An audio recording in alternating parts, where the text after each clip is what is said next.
اکثر یہ سوال ذہن میں آتا ہے نا کہ کیا ظالم ہمیشہ جیت جاتے ہیں؟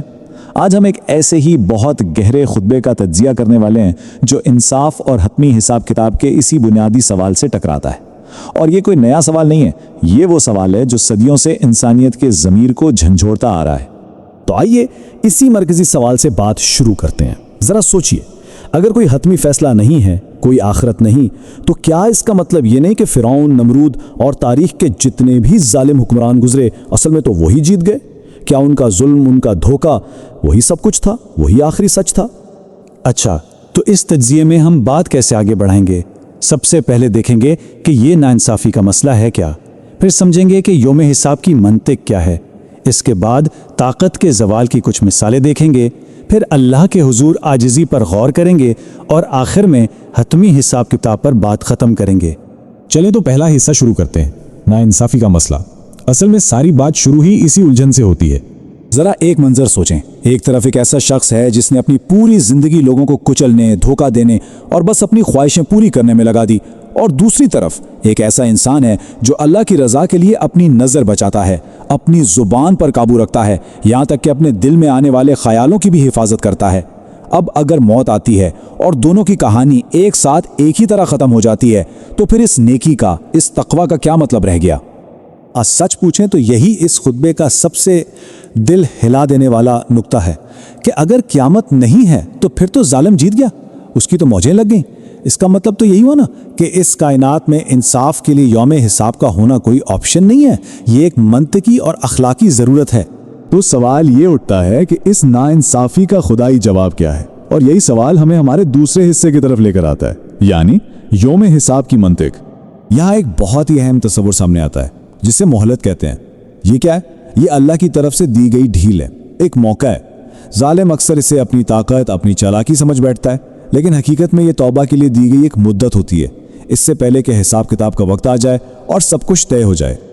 اور اللہ کی رحمت کی وسعت تو دیکھیے، خطبے میں ایک بڑی خوبصورت بات بیان کی گئی ہے کہ جب کوئی انسان گناہ کر بیٹھتا ہے نا تو اللہ فرشتوں سے کہتا ہے کہ رک جاؤ، 24 گھنٹے انتظار کرو، شاید میرا بندہ شرمندہ ہو جائے، شاید وہ میری طرف پلٹ آئے۔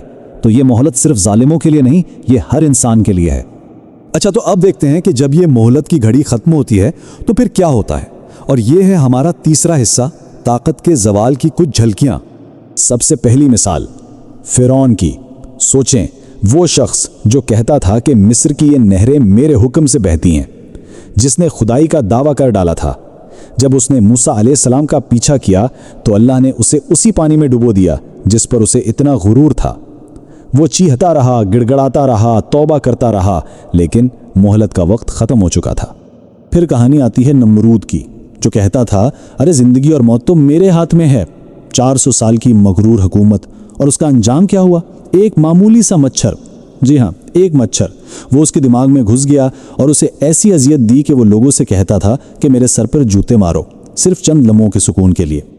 اور اگر تاریخ میں تھوڑا اور قریب آئیں تو حجاج بن یوسف جیسا ظالم گورنر ملتا ہے، اس کا صرف ایک جملہ سن لیں، اس کے تکبر اور ظلم کی پوری کہانی سمجھ آ جائے گی۔ وہ کہتا تھا، کیا اس نے میرے خلاف بات کی؟ اسے لے جاؤ اور 2 ٹکڑوں میں واپس لاؤ۔ لیکن ایسے شخص کی موت کیسی ہوئی؟ شدید اذیت میں۔ اسے ہر وقت اپنے قتل کیے ہوئے معصوم لوگ نظر آتے تھے، خاص طور پر ایک بہت بڑے عالم دین سعید بن جبیر۔ اس کا خوف اس حد تک پہنچ گیا تھا کہ مرتے وقت اس نے وصیت کی کہ مجھے رات کے اندھیرے میں دفنانا اور میری قبر کا نشان تک مٹا دینا تاکہ کوئی میری قبر کی بے حرمتی نہ کر سکے۔ اچھا، یہ تو تھی تکبر کی کہانی۔ اب ذرا سکے کا دوسرا رخ دیکھتے ہیں، یعنی وہ لوگ جنہوں نے اپنی زندگیاں اللہ کے خوف اور عاجزی میں گزار دیں۔ ذرا ان شخصیات پر غور کریں۔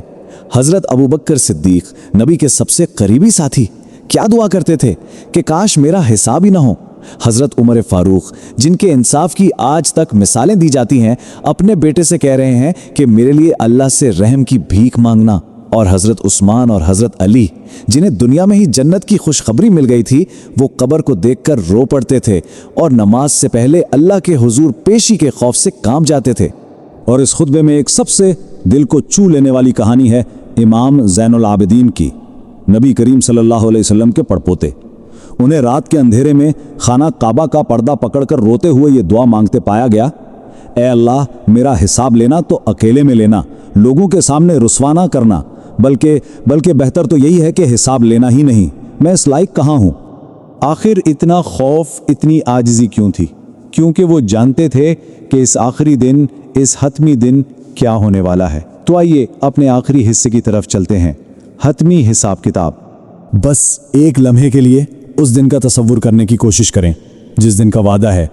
سورج بالکل سر پر ہوگا، زمین تانبے کی طرح جل رہی ہوگی، اور شروع سے لے کر آخر تک کے تمام انسان سب کے سب اپنے رب کے سامنے ننگے پاؤں بنا کسی ساز و سامان کے کھڑے ہوں گے. اور سوال کس چیز کا ہوگا؟ جواب ہے ہر چیز کا. ہر وہ دولت جو چھپائی گئی، ہر وہ ڈیل جو خفیہ طور پر کی گئی، کمائے اور خرچ کیے گئے ہر ایک پیسے کا حساب ہوگا. صرف 3 چیزوں کا حساب نہیں، جو کھا کر ختم کر دیا، جو پہن کر پرانا کر دیا، اور جو اللہ کی راہ میں دے دیا. اصل میں باقی تو بس وہی رہے گا. اس دن زبانیں بند ہوں گی اور انسان کے اپنے ہاتھ پاؤں اس کے خلاف گواہی دے رہے ہوں گے. اور اسی لیے حضرت عمر فاروق کا یہ قول ایک طرح سے اس پورے خطبے کا نچوڑ ہے. انہوں نے کہا تھا کہ اس سے پہلے کہ تمہارا حساب لیا جائے، اپنا حساب خود کر لو. یہ ایک دعوت ہے خود احتسابی کی، اس دنیا میں اپنی اصلاح کرنے کی، اس بڑے دن کی تیاری کے لیے. اور آخر میں یہ خطبہ ہم سب کے لیے ایک بہت ہی گہرا اور بہت ذاتی سوال چھوڑ جاتا ہے کہ اس بات پر یقین رکھنا کہ ایک دن حتمی حساب کتاب ہونا ہے، یہ یقین کسی کی زندگی گزارنے کے انداز کو کیسے بدل سکتا ہے؟ یہ صرف ایک عقیدے کا سوال نہیں ہے، یہ تو ہر دن، ہر گھڑی، ہر لمحے کے انتخاب کا سوال ہے.